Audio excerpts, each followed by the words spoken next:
Hello, my name is Raj Chako, and welcome to a quick three-part account manager training for a data center, which we will be covering three major topic categories.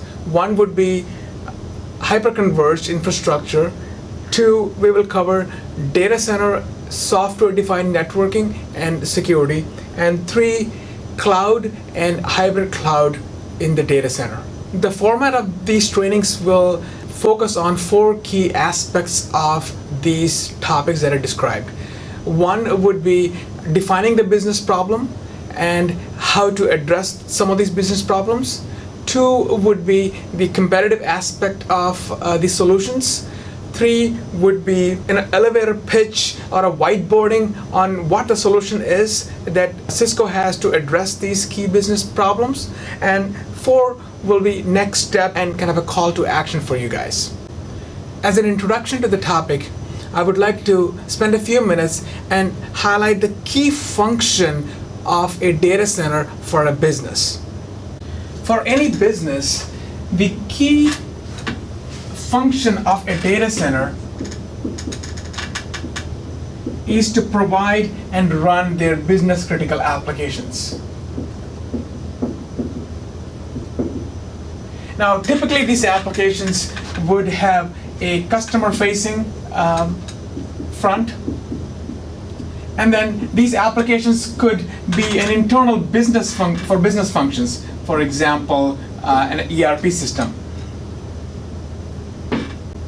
So a customer's ability to deploy, manage, and service these applications is critical for their business. Now, typically these applications rely on three different categories of elements inside the data center. There is the network piece. Network obviously is the superhighway that allows both the customer and their stakeholders to access the applications. The second piece is the storage. Storage is essentially where these applications live and provide data access. The third piece obviously is the infrastructure that runs these applications. So this could be virtual or physical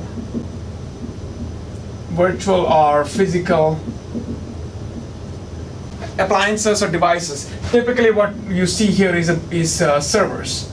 Servers would provide that infrastructure that is necessary for these applications to run. Now, traditionally, these three elements inside the data center have been very siloed, both in terms of how customers manage them, deploy them, as well as the actual vendors that provide solutions for network storage and the infrastructure, whether it's physical or virtual. And therein lies the problem. The applications are dependent upon all of these three silos, and we don't have an easy way of bringing all these three elements together to provide what the application requires, which essentially is what the customers and the business needs from the actual data center. So Cisco has a unique approach to addressing some of these challenges of having these siloed entities. Our story is about a policy-defined data center where we are putting together a policy that manages these three elements. So we are abstracting the network components, the storage components, and the virtual physical infrastructure components, and using a policy model, make it easy for applications to be deployed, managed, and consumed inside the data center. So first, I would like to touch on the hyperconvergence topic. Now, what hyperconvergence really brings to the table is the three elements inside the data center. We are trying to put them together into a single scalable appliance model where the application, by use of policy, can leverage a single unified infrastructure. So what are some of the business problems that we are trying to address with hyperconvergence? Number one is application agility. Now, what I mean by that is the ability for a IT team or a business to deploy applications quickly into their business.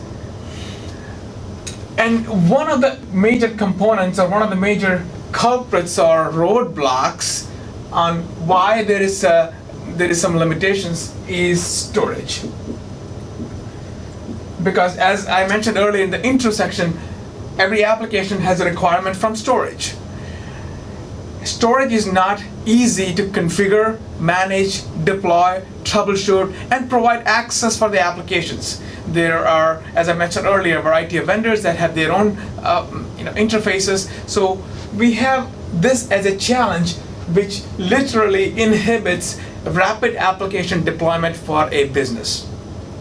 The second piece that we are addressing with a hyper-converged solution is around the cloud-like economics. And there is the agility piece too, right? Where a customer wants the ability to deploy applications as though they were deploying in the cloud, both in terms of the financial aspect as well as how quickly they can deploy an application into the data center. The third piece that we are able to address is remote offices and branch offices. Now, these typically do not have a large data center, so it could be a small closet or a small area inside the building where we want to make sure that there is some level of application that can be deployed. So these are the three business problems that we are able to address. Again, to reiterate, how quickly can I deploy applications at data center, and how do I make sure that it's financially worth it? Again, this goes back to this point of storage. Storage is not a cheap investment inside the data center. How do I maximize utilization of my storage? And do I need to buy an enterprise class storage array, right? The third piece obviously is I cannot afford to put a data center inside a remote office. I still need some compute power for my applications. How do I address that? So who are some of the players from a competitive landscape standpoint when it comes to hyperconvergence? Number one is Nutanix. Nutanix has been around for a while, and they've had a plethora of products out there for a little bit. They have relied upon third-party hardware because they don't manufacture any hardware. They have used from Fujitsu to Supermicro to Dell to Lenovo. I mean, you name it. Pretty much every server company that's out there, they have tried to use them at a different point of time. And that's a challenge. That's an Achilles heel for them in that aspect. Number two, obviously, is the big kahuna in the market now, which is VCE VxRail. Now, this was essentially a rebranding to a certain degree from the EvoRail product that VMware had for a while, which is based on VMware's vSAN software, but now VCE has come up with an appliance. Now this uses a hardware or the server itself, the physical infrastructure from a company called Quanta. They are the ones who make the server. They are a Taiwanese-based company for VxRail. And we'll go into some detail. By the way, they came out with the product in April of this year, 2016. Third, I guess, there's a bunch of smaller players as well, but the top one is SimpliVity. They too have to rely upon a third party for compute power. So they've used UCS. We have had a partnership with them for a while. And what they have as a secret sauce is a PCIe card or an adapter that has some intelligence built in that provides the efficiencies in a hyperconverged solution. So understand that the big problem that hyperconvergence is solving is in relationship to storage. So what do I mean by that? Well, one is of course the cost of storage. Enterprise storage is not cheap. The second piece is managing that storage, because when you purchase a storage array, obviously there are multiple tiers of software that you will need to manage that storage array. That is probably one of the bigger problems on the impact of applications to be deployed quickly. So let's talk about Nutanix for a second. Nutanix, like I said earlier, they've been around for a while, and when they came to market, they came with a very old technology. They kind of leveraged a lot of the open source code that existed. They're using a very old file system, for example. So there's not a lot of innovation that came in when Nutanix came with the product.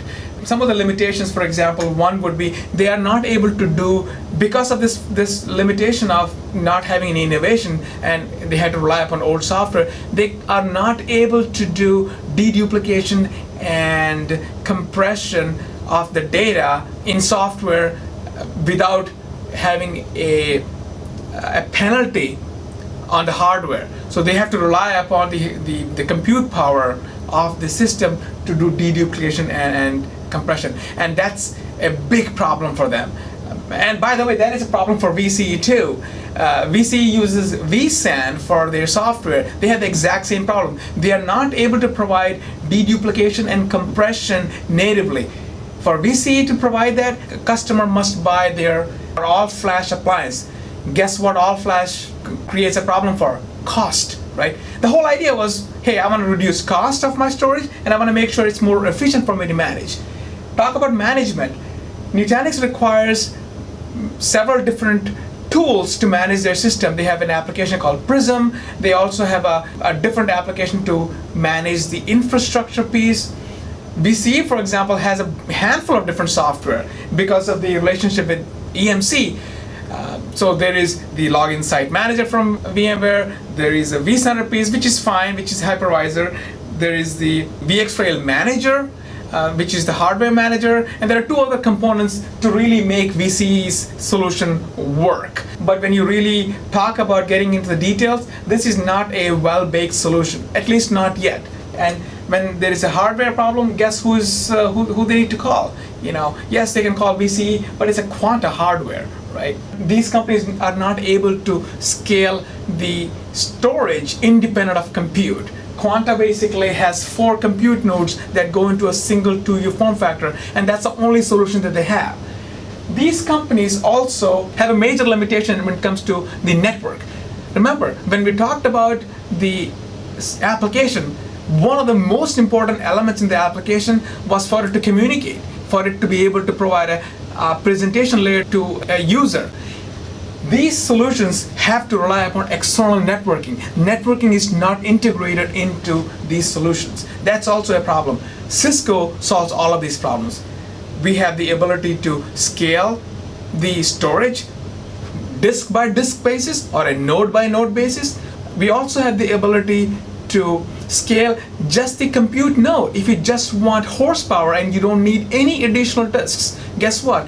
We can add a blade or add another rack mount server with no disks at all into the system, and you're able to scale that way. So talking about SimpliVity real quickly, SimpliVity, it's a very niche product. They have some advantages. One of them is obviously the ability to provide replication. So you could have 2 SimpliVity clusters in 2 different data centers, and then they can do DR kind of a design. Cisco today, our solution does not have that ability, which by the way is in the roadmap. We are working on getting that DR ability.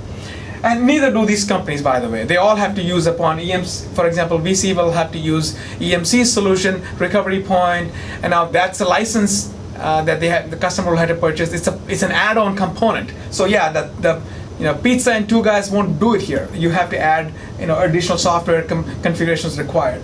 Same thing with Nutanix, right? There is no built-in solution. They have to rely upon third-party components to make true DR available. Cisco solution also provides inline dedupe and compression. I'll go into that in some level of detail on how we are able to do that. We also have decoupled ourselves from the VMware hypervisor.